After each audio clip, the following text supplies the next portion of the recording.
یہ فون پر ہم سے ایک عزیز نوجوان عدیل احمد آنند صاحب نے لندن سے یہ پوچھا تھا، اگر سوال ان کا ہے کہ کیا فجر کی اذان کے بعد اور جماعت سے قبل نوافل ادا کیے جا سکتے ہیں؟ جی، حدیث کی بنا پہ بھی اور حضرت اقدس مسیح موعود علیہ الصلوۃ والسلام کے ارشاد کی بنا پہ بھی منع ہے۔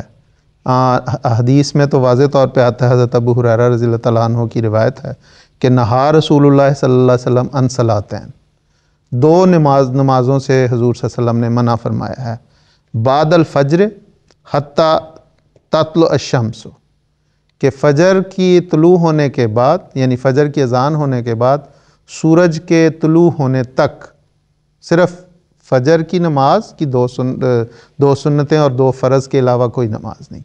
اور دوسری فرمایا وبعد العصر حتی تغرب الشمس، عصر کی نماز کے بعد سورج کے غروب ہونے تک کسی نوافل کے پڑھنے کی اجازت نہیں۔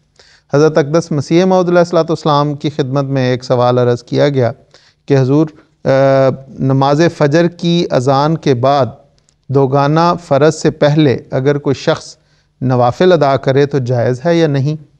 تو حضور نے فرمایا نماز فجر کی اذان کے بعد سورج نکلنے تک 2 رکعت سنت اور 2 رکعت فرض کے سوا اور کوئی نماز نہیں۔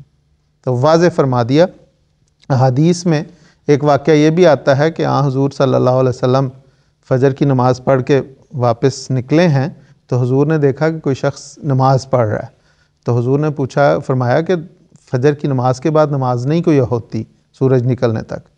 تو اس شخص نے نماز مکمل کرنے کے بعد حضور کی خدمت میں عرض کی کہ حضور میری اصل میں فجر سے پہلے کی جو 2 سنتیں تھیں وہ رہتی تھیں، وہ میں پڑھ رہا تھا۔ تو اس پہ پھر حضور نے خاموشی اختیار فرمائی۔ تو گویا یہ 2 فرض اور 2 سنتوں کے علاوہ اور کوئی نماز نوافل ادا نہیں ہو سکتے۔ جی ٹھیک ہے، خاصا مہربانی، جزاک اللہ۔